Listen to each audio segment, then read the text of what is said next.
इसमें क्या है यार डियर, छोटी सी टॉपिक है, तुरंत फिनिश कर लेंगे हम लोग फटाफट। कैपिलैरिटी क्या है? हु विल टेल मी आपका कैपिलैरिटी? अरविंद बता देंगे आपका। हाँ, क्या होता है डियर? सिंपल होता है। What is a capillarity? केशिका तो क्या है? किसी भी केश नली में द्रव का ऊपर चढ़ना या नीचे उतरना केशिका तो कहलाता है। This is the definition of capillarity. कोई भी केश नली है मित्रों, केश नली में द्रव का ऊपर चढ़ना या आपका नीचे उतरना कब चढ़ेगा? जब आसंजक बल ज्यादा होगा ससंजक से। जब आसंजक बल ज्यादा होगा ससंजक से तो वह केश नली में क्या करेगा? चढ़ेगा। उतरेगा कब? जब ससंजक ज्यादा होगा आसंजक से तो वह बर्तन की दीवार को भिगोएगा नहीं, नीचे उतरेगा। और डियर आप इसका एग्जाम्पल बहुत सारा देखते हैं अपने जीवन काल में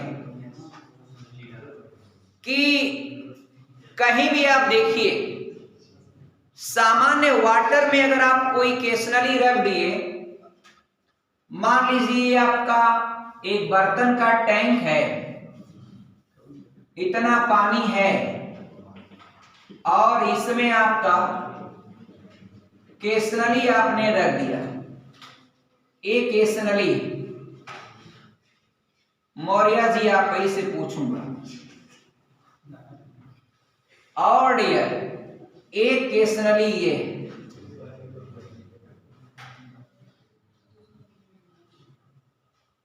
हाँ बताइए अंकित मौर्य फ्रॉम जयगवा। बाबू ये बताइए कि दो केश नलियां हैं और एक केश नलियां मैं मानता हूं कि बर्तन की दीवार को भिगोती, तो किसमें आपका ये चौड़ी केश नली है, ये पतली, किसमें सबसे ऊपर तक चढ़ेगी? पतली में कि मोटी में?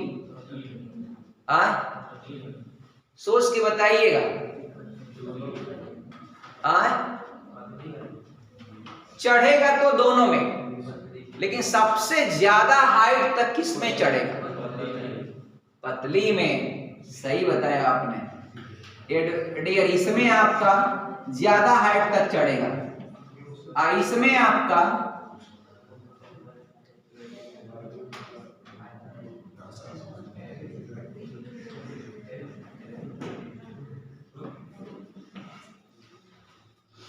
एक बात और समझिएगा, अगर ऐसे ही दूसरा टैंक अगर आप पारा का रखेंगे और इसमें आपका पारा है, इसमें केश नली पतली और मोटी लगाए और डियर इसमें एक मोटी लगा दिए और एक पतली लगा दिए।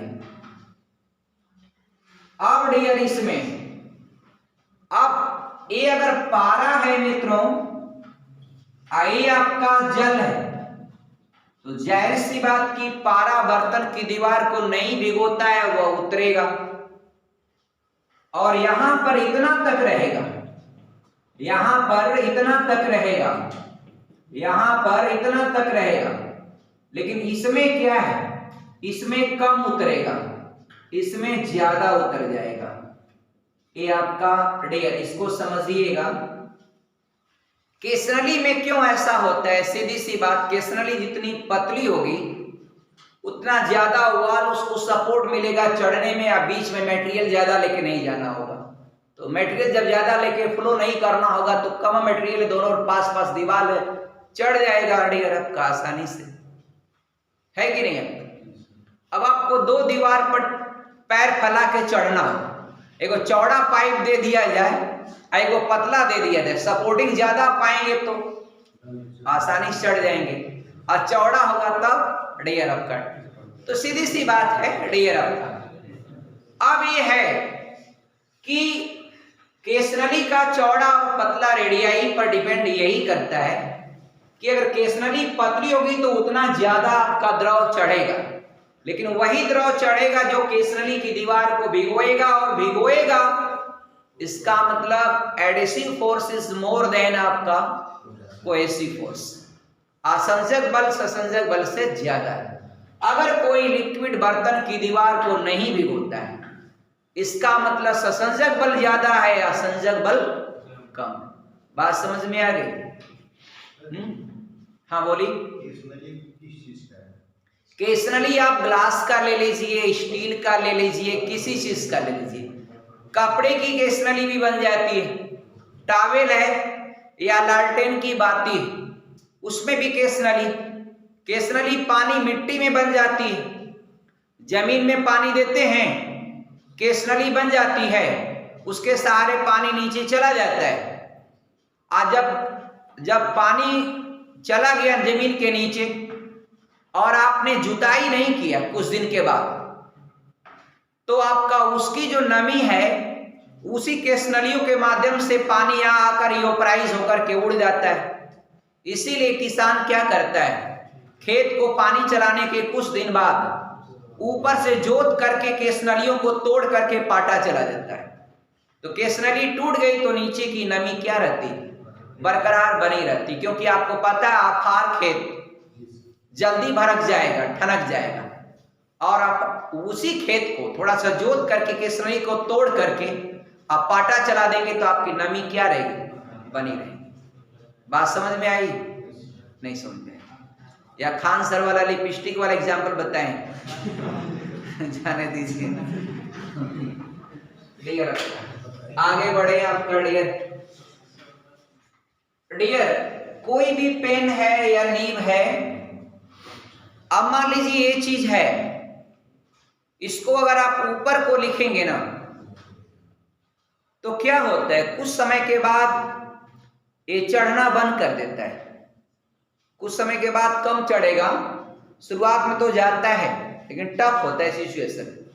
ये बात छोड़ें, लेकिन अगर आपका लालटेन जो जलाते हैं या लैंप जलाते हैं उसमें जो बाती होता है, और बाती में पतली पतली केसनलियां बन जाती हैं, उन केसनलियों के माध्यम से वह तेल आपका चढ़ता रहता है, ऊपर रिड्यूस होता है और नीचे से चढ़ता रहता है। डियर आपका ऐसा होता है। और कोई भी आपका, जैसे कोई पेन से आप ऐसे लिख रहे हैं, आपका डॉट पेन से ही आप लिखिए, तो मुझे लिख के दिखाइए 10 मिनट ऐसे ऊपर से ऐसे लिखिए, वो आपका कुछ समय बाद क्या होगा, आपका पेन चलना बंद हो जाएगा। क्योंकि रीजन क्या है डियर, यहां पर कौन सा फैक्टर है मौर्य जी, गुरुत्वाकर्षण बल उसको नीचे की ओर खींच रहा है, वो जाने ही नहीं देगा ऊपर की ओर। और एक काम और बता दीजिए, अगर आपका पेन है और डियर पेन के पेदी में सुराग है, उस सुराग को अगर गर्म करके आप लॉक कर दें तो क्या होगा, नहीं चलेगा। रीजन होता है कि उधर से खुला रहता है तो एयर प्रेशर, ये प्रेशर से वायु का दाब पड़ता है उसमें, और दाब के कारण वह इंक आपका चलती रहती है। तो ये प्रेशर आपका।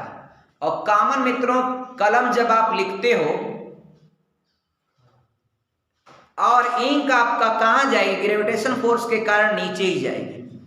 ऐसे कर दिए, ग्रेविटेशन फोर्स नीचे हो गया, सारा इंक, वो इंक आपका ऊपर फ्लो नहीं करता है, क्योंकि जितना उस पर एयर प्रेशर पड़ रहा है उसके तुलना में ज्यादा आपका ग्रेविटेशन फोर्स ज्यादा है, ये खींच लेगा उसको और पेन कुछ देर में चलना बंद हो जाएगी। एक दो एग्जाम्पल की बात और मैं आपसे करूंगा डियर। व्यवहारिक जीवन में ज्यादा एग्जाम्पल इसमें दिया भी नहीं है। एक बाल्टी है पानी से भरी हुई, और टॉवेल अगर आपने उसमें डाल दिया और टॉवेल थोड़ा सा टच करा करके पानी में एक बित्ता नीचे तक छोड़ दिया, ऊपर आपका प्रेस लगा करके उसको लॉक कर दिया दबाना से, चिमटी से, आप देखेंगे धीरे धीरे आपका वो पूरा टॉवेल क्या हो जाएगा, भीग जाएगा। तो टॉवल भीगा क्यों? जितना भीगा उतना रहना चाहिए, क्यों ऊपर गया? तो टॉवल में पतली पतली केसनलियां धागों के माध्यम से बन जाती है। टॉवल में धागे ही होते हैं, धागे बीने होते हैं, उनके माध्यम से पतली पतली केसनलियां बनती हैं। उन केसनलियों के माध्यम से वह द्रव आपका ऊपर की ओर चढ़ता है। और द्रव ऊपर की ओर क्यों चढ़ता है? क्योंकि वहां पर ससंजक बल कम होता है, आसंजक बल ज्यादा होता है। क्योंकि वह द्रव क्या हो रहा है? चढ़ रहा है, अर्थात केसनली की दीवार को भिगो रहा है। तो कोई भी लिक्विड बर्तन की दीवार को तभी भिगोता है जब क्या होता है? आसंजक इज मोर देन ससंजक। और इफ ससंजक इज मोर देन आसंजक, तो वह लिक्विड उस वाल को या उस बर्तन की दीवार को नहीं भिगोएगा। तो उम्मीद करते हैं डियर पूरा कॉन्सेप्ट आप लोग समझ पाए होंगे। एक छोटा सा इंटरमिशन आपको दिया जाए। जय हिंद, थैंक्स।